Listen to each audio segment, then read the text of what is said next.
आज फिर आप लोग के लिए हेरिडिटी का पार्ट 3 आप लोग के सामने आ चुका है। तो इस हेरिडिटी के पार्ट 3 में हम लोग स्टार्ट करते हैं। सबसे फर्स्ट टॉपिक आज हम लोग क्या पढ़ेंगे? सेक्स डिटर्मिनेशन इन मैन, मनुष्य के लिंग निर्धारण। ठीक है आपका। अब इसका मतलब क्या होता है मनुष्य का लिंग निर्धारण? चलिए स्टार्ट करते हैं इसको, टॉपिक के बारे में जानना। तो सबसे पहले हम लोग जानेंगे क्रोमोसोम के बारे में। ये क्रोमोसोम क्या होता है आपको हम पढ़ा चुके हैं, और ये भी बोल चुके हैं कि हमारे बॉडी के अंदर मेल या फीमेल किसी के भी अंदर क्रोमोसोम की संख्या कितनी होती है हमारी बॉडी में? 23 पेयर्स यानी 46 होता है आपका। ठीक है। अगर पेयर पूछेगा हमको तो 23 आंसर देना होगा। अगर मुझको संख्या यानी उसका वैल्यू में पूछेगा तो 46 हमारे पास क्रोमोसोम होता है, मेल और फीमेल दोनों में आपका। अब देखिए ये क्रोमोसोम जो होता है हमारे बॉडी में, ये 23 जो पेयर्स होते हैं, इसको हम लोग दो भाग में बांट सकते हैं इस पेयर के हिसाब से आपका। तो इस क्रोमोसोम को हम लोग क्या किए, दो भाग में डिवाइड कर दिया आपका। एक का नाम, पहला का नाम क्या है आपका? ऑटोसोम। नाम क्या है इसका? ऑटोसोम। ये ऑटोसोम जो होता है सो हमारे बॉडी में 22 जोड़ा होता है आपका। ठीक है। और एक जो सेकेंड नंबर आ गया क्रोमोसोम, वो होता है सेक्स क्रोमोसोम आपका। ये क्या होता है आपका? एक जोड़ा होता है आपका। या आप देखिए इंपॉर्टेंट बात हम लोग शुरू करते हैं आपका। तो यहां तक क्या बोल दिए, ऑटोसोम जो होता है हमारे बॉडी में 22 जोड़ा होता है आपका, लेकिन ये सेक्स क्रोमोसोम जो होता है आपका एक जोड़ा होता है आपका। अब सबसे इंपॉर्टेंट बात कि जो ऑटोसोम जो होता है आपका, सो मेल और फीमेल दोनों में जो 22 जोड़ा होता है वो दोनों का दोनों क्या होता है आपका? इक्वल होता है। दोनों का दोनों क्या होता है आपका? बराबर होता है आपका। यानी यहां देखिएगा ये 22 जोड़ा जो आपका ऑटोसोम जो है वो मेल फीमेल दोनों में क्या होता है? समान होता है आपका। इसमें कोई डिफरेंस नहीं पाया जाता है, ये पूरा इक्वल होता है आपका। अब आते हैं सेक्स क्रोमोसोम आपका। ये सेक्स क्रोमोसोम जो होता है एक जोड़ा जो होता है आपका, ये मेल फीमेल में क्या होता है? अलग अलग होता है आपका। और इसी के ऊपर हम लोग आज पढ़ेंगे हम लोग कि सेक्स क्रोमोसोम कैसे एक जोड़ा अलग अलग होता है, और कैसे जो होता है आपका मेल का जन्म होता है किसी बेबी का आपका, या फीमेल का जन्म कैसे होता है उसको हम देख लेते हैं। उसके पहले एक बात बता दे आपको, एक बात ध्यान समझिएगा। इस सेक्स क्रोमोसोम के पीछे बहुत बड़ा आपका राज छुपा हुआ है। वो यह है कि मान लेते हैं कि गांव या दूर दराज की बात करें हम लोग आपका, तो हमेशा देखा गया है अगर किसी मतलब फीमेल से आपका फीमेल का जन्म होता है, मान लेते हैं आपका, तो फीमेल से अगर फीमेल का जन्म हो गया आपका, तो हमेशा दोष जो होता है फीमेल पे हो जाता है आपका, कि ये बेटी को जन्म दे दिया, इस प्रकार का बात आप लोग सब जानते होंगे इसके बारे में आप लोग। लेकिन इन एक्चुअल बात किया जाए तो लड़का होना या लड़की होना ये कभी भी फीमेल पे डिपेंड नहीं होता है आपका, बल्कि किस पे डिपेंड करता है? मेल पे डिपेंड करता है आपका। ये सबसे इंपॉर्टेंट बात है जो आप लोग ध्यान समझिएगा। यानी क्या बोले आपको, हम फिर से समझिए क्या बोले। यानी किसी भी लड़की का जन्म होना या लड़का का जन्म होना ये किस पे डिपेंड करेगा? वो आपका मेल पर डिपेंड करेगा, मेल के इस सेक्स क्रोमोसोम पर डिपेंड करेगा आपका, समझे? ना कि आपका फीमेल पर डिपेंड करेगा। कैसे, उसको देख लेते हैं हम लोग आपका। तो हम लोग बात करते हैं सेक्स क्रोमोसोम का आपका। तो सेक्स क्रोमोसोम के अंदर मेल है मान लीजिए आपका, और ये आपका मान लेते हैं फीमेल है आपका। तो सेक्स क्रोमोसोम जो होता है मेल में कितने होते हैं? एक जोड़ा होता है। एक होता है एक्स और एक होता है वाई। ठीक है आपका। और वही आपका फीमेल के अंदर सेक्स क्रोमोसोम कितने होंगे? एक जोड़ा, जो क्या होता है? एक्स और एक्स होता है आपका। ठीक है आपका। अब इन दोनों को मिला देंगे तो क्या बन जाएगा? एक्स वाई बन जाएगा, और यहां पे एक्स एक्स बन जाएगा आपका। ठीक है आपका। यानी मेल को हम लोग क्या बोलते हैं? X Y. एक्स वाई का मतलब क्या होता है? मेल होता है। और एक्स एक्स का मतलब क्या होता है? फीमेल होता है आपका। ठीक है। अब दोनों मेल फीमेल मिलेगा, गैमेट का निर्माण करेगा, इसका शुक्राणु, इसका अंडाणु आपका, ये सब आपस में क्या होगा? मिलेगा, जाइगोट का निर्माण करेगा। सब आप लोग जानते हैं, हम लोग पढ़ भी चुके हैं आपका प्रीवियस लेसन में इसको हम लोग। अब क्या होगा, मान लेते हैं कि आपका स्पर्म गया, आपका ओवा गया, आपका दोनों मिक्सअप हुआ। मान लेते हैं मेल क्या किया, एक बार अपना एक्स दिया। मेल क्या दिया? अपना एक्स दिया आपका। और फीमेल क्या दिया? अपना एक्स दिया आपका। मेल आपका एक्स दिया और फीमेल भी आपका एक्स दिया, तो क्या बन गया? एक्स एक्स बना। और एक्स एक्स का मतलब क्या होता है? फीमेल। यानी किसका जन्म होगा? एक फीमेल का जन्म होगा आपका। ठीक है, जन्म होगा आपका फीमेल का। अब मान लेते हैं कि आपका मेल जो है आपका कभी एक्स वाई दिया, मेल आपका Y दिया और आपका फीमेल जो आपका X दिया, तो क्या बना, XY बना। और इस XY को हम लोग क्या बोलते हैं, मेल बोलते हैं। आप लोग समझ गए होंगे इस सेक्स के क्रोमोसोम के हिसाब से आप लोग कि मेल और फीमेल में थोड़ा गौर करिए। दोनों केस में आपका, थोड़ा गौर कीजिएगा, दोनों केस में आपका फीमेल क्या दे रही है, दोनों ही केस में फीमेल आपका एक्स पोर्शन ही दे रहा है आपका। अब फीमेल का तो दोनों में ही एक्स दे रहा है, लेकिन जब मेल जो है आपका वो पहला में जब एक्स दिया तो फीमेल का जन्म हुआ, यानी लड़की का जन्म हुआ आपका। लेकिन जब सेकेंड केस में मेल जो है अपना वाई पार्ट दिया तो किसका जन्म हुआ आपका, मेल का जन्म हुआ आपका। तो इससे हम ये भी समझ सकते हैं लड़का या लड़की का जन्म होना फीमेल पे नहीं बल्कि मेल पे डिपेंड करता हुआ, कब, जब मेल अपना वाई सेक्स क्रोमोसोम क्या करेगा, देगा तब आपका। यहां तक हम लोग समझ चुके हैं आपका, ठीक है। चलते हैं आगे हम लोग। अब हम लोग कुछ मतलब इस सम कॉमन जेनेटिक डिजीज आपका, यानी कुछ जेनेटिक के कारण होने वाला कुछ बीमारी के बारे में बात करेंगे हम लोग, ठीक है। तो सबसे पहले जो बीमारी जो होता है उसको हम लोग दो प्रकार से बांट सकते हैं आपका। इस जीन के कारण में, जेनेटिक्स के कारण जो डिजीज होगा आपको, जो बीमारी होगा आपको, उसको सबसे पहले हम लोग दो भाग में डिवाइड कर सकते हैं। पहला क्या है, जीन डिसऑर्डर, और सेकेंड क्या है, क्रोमोसोमल। यानी पहला है जीन, यानी क्या, जीन का ट्रांसफर होगा आपका, उससे होने वाला कुछ बीमारी होगा हमको। सेकेंड है क्रोमोसोमल, इसका मतलब क्या हुआ आपका, जो क्रोमोसोम जो होगा आपका वो जब ट्रांसफर होगा उससे कुछ बीमारी होगा आपका। तो कितने प्रकार के हो गए, दो प्रकार के हो गए, ठीक है आपका। अब पहला क्या है आपका, जीन डिसऑर्डर। तो हम लोग जीन डिसऑर्डर के बारे में आप डिटेल में पढ़ेंगे आपका, ठीक है। अब ये जीन डिसऑर्डर जो होता है क्यों, ये ध्यान दो आपका। इस जीन डिसऑर्डर का मतलब होता है आपका कि जब मान लेते हैं, हम लोग पढ़े थे एक बात कि एक डोमिनेंट पार्ट होता है, एक आपका रिसेसिव पार्ट होता है आपका, ठीक है। डोमिनेंट पार्ट दिखाई देता है, रिसेसिव पार्ट दिखाई नहीं देता है आपका। होता क्या है, जब पेरेंट वन से या पेरेंट से जब चिल्ड्रन के अंदर, या मतलब जब बेबी का बॉर्न होता है आपका, उसके अंदर क्या होता है, जब इस रिसेसिव पार्ट क्या कर जाए, ट्रांसफर कर जाए आपका। ध्यान समझिए क्या बोले, हम बताए थे डोमिनेंट पार्ट, हम बताए थे आपको रिसेसिव पार्ट। डोमिनेंट का मतलब होता है जो लक्षण दिखाई देता है, और रिसेसिव का मतलब क्या होना, जो लक्षण आपका दिखाई नहीं देना।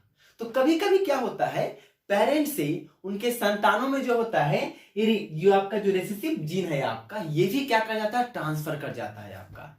तो जब रिसेसिव जीन ट्रांसफर कर जाएगा उनके संतानों में, तब हम लोग को जीन डिसऑर्डर क्या होगा, हो जाएगा, यानी जीन से हम लोग को बीमारी होना स्टार्ट होगा आपका।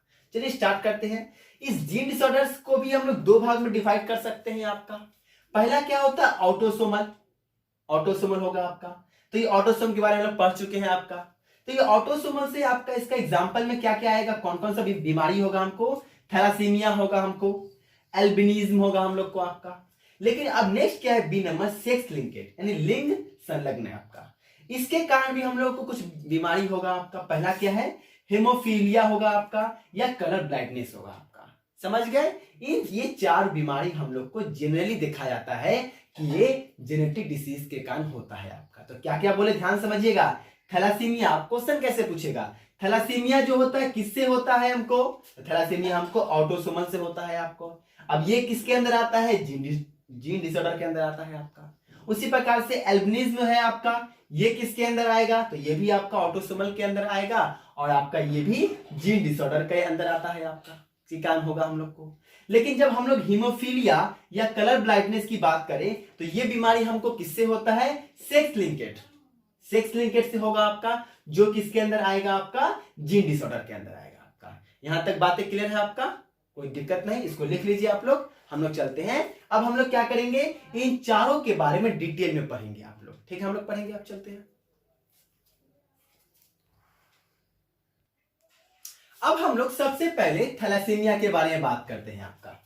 तो कुछ देर पहले ही बोल दिया आपको कि थैलासीमिया किससे होगा, ऑटोसोमल क्रोमोसोम से होता है, पहला बात। अब देखिए ये थैलासीमिया बीमारी होता क्या है आपका, होने से हमें क्या क्या प्रॉब्लम होता है। सबसे पहला बात, अगर थैलासीमिया बीमारी होने से क्या हम अगर मान लेते हैं कि हमारे बॉडी के अंदर थैलासीमिया रोग हो चुका है, तो इससे क्या होगा, हमारे बॉडी के अंदर जो ब्लड होता है आपका, इस ब्लड के अंदर हीमोग्लोबिन की जो बनने का मात्रा जो है वो घट जाएगा आपका। नहीं, सबसे पहला पॉइंट क्या होगा आपका कि हीमोग्लोबिन जो है आपका कम बनेगा आपके बॉडी के अंदर, और हीमोग्लोबिन कम बनेगा इसके साथ साथ कि आपका जो आरबीसी जो है आपका, जो रेड ब्लड कॉर्पलेक्स है आपका, लाल रक्त कणिकाएं इसको बोलते हैं हम लोग आपका, ये जो आपका कहीं ना कहीं खत्म होने लगेगा आपका ब्लड के अंदर, यानी आरबीसी क्या होगा आपका, नष्ट हो जाएगा आपका। उसके बाद जिस इंसान के अंदर ये आपका थैलेसीमिया बीमारी हो जाएगा उसको बोलते हैं ना आपका हृदय का रोग होना हो जाएगा आपको, श्वसन तंत्र, सांस लेने में दिक्कत होगा आपका, कुछ हड्डियां में प्रॉब्लम हो जाएगा उसका आपका, या उसका आयरन की जो मात्रा है ना उसके बॉडी के अंदर सो बढ़ जाएगा आपका। तो ये सब लक्षण उसके अंदर दिखाई देंगे आपको। तो कहीं ना कहीं आपको पूरा को फिर से रिवाइज करवा दें आपको, थैलेसीमिया भी बीमारी जो है ऑटोसोमल क्रोमोसोम से होता है आपका। ये होने से हम लोग के जो ब्लड में हीमोग्लोबिन की मात्रा कम बनना स्टार्ट हो जाएगा, कम बनेगा हीमोग्लोबिन आपका। फिर क्या बोले आपका दोनों पॉइंट, आरबीसी जो है आपका, रेड ब्लड जो कॉर्पलेक्स है आपका, लाल रक्त कणिकाएं इसको बोलते हैं, ये क्या होगा कहीं ना कहीं हमारे ब्लड के अंदर से खत्म हो जाएगा, नष्ट होना स्टार्ट हो जाएगा आपका।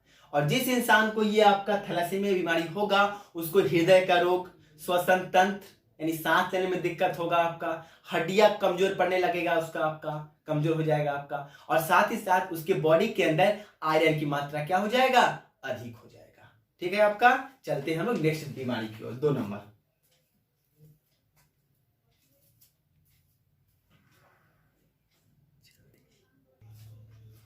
अब हम लोग नेक्स्ट जो है आपका डिजीज, इसको बोलते हैं हेमोफीलिया, इसके बारे में जानते हैं हम लोग आपका। तो ये हेमोफीलिया जो है आपका, वो हम आप लोग समझ ही गए होंगे कि ये सेक्स लिंकेज के कारण होता है आपका। अब इसके अंदर क्या खूबी है उसको जानते हैं। मान लेते हैं कि किसी के बॉडी के अंदर जो है आपका, मान लेते हैं कि यानी हम क्या बोल दिए कि हेमोफीलिया जो है आपका तो सेक्स लिंकेज के कारण होता है। आप जहां तक देखा गया है कि ये बीमारी जो है मेल के अंदर, पुरुषों में ज्यादातर ये अधिकतर होता है आपका। ठीक है, अब मान लेते हैं कि किसी भी इंसान के अंदर कोई भी हिस्सा, कोई पार्ट जो कट गया, तो कटेगा तो ब्लड निकलना स्टार्ट होगा आपका। अब ब्लड निकलने के बाद अब ध्यान दीजिएगा, जिस इंसान को ये बीमारी होगा वो आपका जहां से ब्लड निकल रहा है वहां से ब्लड जमेगा बहुत लेट से आपका, यानी ब्लड का जमना, ब्लड का रुकना, ये उसका बहुत ही समय लगेगा उसको होने के अंदर। यानी कहीं ना कहीं जो हिस्सा कट जाएगा वहां से ब्लड जो निकल रहा है उसको जमने में देखा गया है कम से कम आधा घंटा और अधिक से अधिक आपका 24 आवर्स, यानी 1 दिन भी लग सकता है ब्लड को जमने में आपका। यानी हम लोग समझ गए हीमोफीलिया कितना खतरनाक बीमारी है आपका। ठीक है आपका, समझ गए क्या बोले, यानी ये मेनली करता क्या है आपका, जहां से ब्लड निकल रहा है हमारे बॉडी से उसको जमने में देरी करवाता है, यानी जमने नहीं देता है आपका। ठीक है आपका, इसीलिए इसको हम लोग ब्लीडर्स डिजीज यानी रक्त स्रवन भी कहते हैं हम लोग आपका। यानी हीमोफीलिया का सेकेंड नाम क्या है आपका, ब्लीडर्स डिजीज, यानी इसको हम लोग रक्त स्रवन भी कहते हैं आपका। ठीक है आपका, समझ गए होंगे। चलते हैं नेक्स्ट बीमारी की ओर हम लोग। अब हम लोग कलर ब्लाइंडनेस की बात करते हैं। ये 3rd नंबर बीमारी है आपका, इसको हम लोग हिंदी में वंध्यता के नाम से जानते हैं आपका। ठीक है आपका, इस बीमारी के अंदर क्या होगा कि उसको ग्रीन और रेड इन दोनों कलर में कोई फर्क समझ में नहीं आएगा। उसके लिए ग्रीन और रेड क्या होगा आपका, दोनों इक्वल रंग लगेगा उसको, इसीलिए इसको हम लोग कलर ब्लाइंडनेस कहते हैं आपका। यानी क्या ग्रीन कलर और रेड कलर उस इंसान के लिए क्या होगा, समान होगा, जिसके अंदर ये बीमारी का लक्षण बीमारी होगा आपका। ठीक है, इसीलिए इसको हम लोग लाल हरा अंधापन के नाम से भी जानते हैं। यानी कि हम लोग कलर ब्लाइंडनेस को भी लाल हरा अंधापन भी बोल सकते हैं और कभी कभी इसको डाल्टोनिज्म भी के नाम से भी जानते हैं। यानी इसको हम लोग कलर ब्लाइंडनेस भी बोल सकते हैं, लाल हरा अंधापन भी बोल सकते हैं, या डाल्टोनिज्म भी बोल सकते हैं। ठीक है आपका, अब इसके सबसे इंपॉर्टेंट पार्ट, मान लेते हैं कि एक मेल है आपका। ठीक है आपका, एक क्या है आपका, मेल है आपका। अब मेल का जो क्रोमोसोम, सेक्स क्रोमोसोम जो होगा आपका सो XY होगा आपका। और ये हम कंसीडर कर लेते हैं कि अभी इस मेल को जो है ये बीमारी है आपका। ठीक है आपका, मान लेते एक मेल है, इसका सेक्स क्रोमोसोम XY होगा आपका, और इसके अंदर अभी ये कलर ब्लाइंडनेस का बीमारी क्या है, इसको है मान लेते हैं, ठीक है आपका। अब मान लेते हैं इसका विवाह जो है, शादी जो है एक फीमेल से हुआ आपका। किससे हुआ? एक फीमेल से हुआ, और ये फीमेल का सेक्स क्रोमोसोम क्या होगा आपका? XX होगा। लेकिन इसको जो है कलर ब्लाइंडनेस बीमारी नहीं है, इसको है, इसको नहीं है, ठीक है आपका। ध्यान देना आपको, यानी एक मेल है, इसका सेक्स क्रोमोसोम जो होगा आपका XY होगा, इसको कलर ब्लाइंडनेस है, लेकिन इस लड़की को नहीं है, ठीक है आपका। तो क्या होगा? तो शादी के बाद भी इसके अंदर क्या होगा? ये बीमारी नहीं रहेगा। अब हो गया तक क्लियर आपका। अब मान लेते हैं इन दोनों से क्या हुआ? एक लड़का का जन्म हुआ। तो आपका लड़का का जन्म कब होगा? जब मेल क्या करेगा? अपना Y पार्ट देगा, और फीमेल जो है अपना X पार्ट देगा आपका। तो यहां पे क्या हो गया? फिर से XY, यानी एक मेल का जन्म होगा आपका। और याद रखने वाली बात है आपका कि यहां पर जो लड़का जन्म होगा उसको भी कलर ब्लाइंडनेस का बीमारी नहीं होगा। भाई क्यों नहीं होगा भाई? सिंपल सी बात है, क्योंकि इसको कलर ब्लाइंडनेस का बीमारी इसलिए नहीं होगा क्योंकि जो इसके अंदर जो X क्रोमोसोम है, इसके अंदर जो X क्रोमोसोम है आपका, वो X क्रोमोसोम किससे आया है? इसका फीमेल से आया है। किससे आया आपका? फीमेल से नहीं, हाँ फीमेल से आया आपका, ठीक है आपका। अगर यही पे अगर मान लेते, कंसीडर करते हैं हम लोग कि यहां पे लड़की का जन्म होता, मान लेते क्या होता? लड़की का जन्म होता, तब X क्रोमोसोम किससे आता? मेल से भी आता और फीमेल से भी आता। तब जो फीमेल जन्म होता उसको कलर ब्लाइंडनेस होता। यानी कहीं ना कहीं ये कलर ब्लाइंडनेस जो है आपका, सो सेक्स क्रोमोसोम के X पर डिपेंड करता है। और ये X जो है मेल के लिए कहां से आता है? फीमेल से आता है, और फीमेल के अंदर ये बीमारी नहीं है, इसलिए इस लड़का को भी नहीं होगा। बात क्लियर हो गया आपको? कोई दिक्कत इसमें आपका? चलते हैं हम लोग आगे आपका।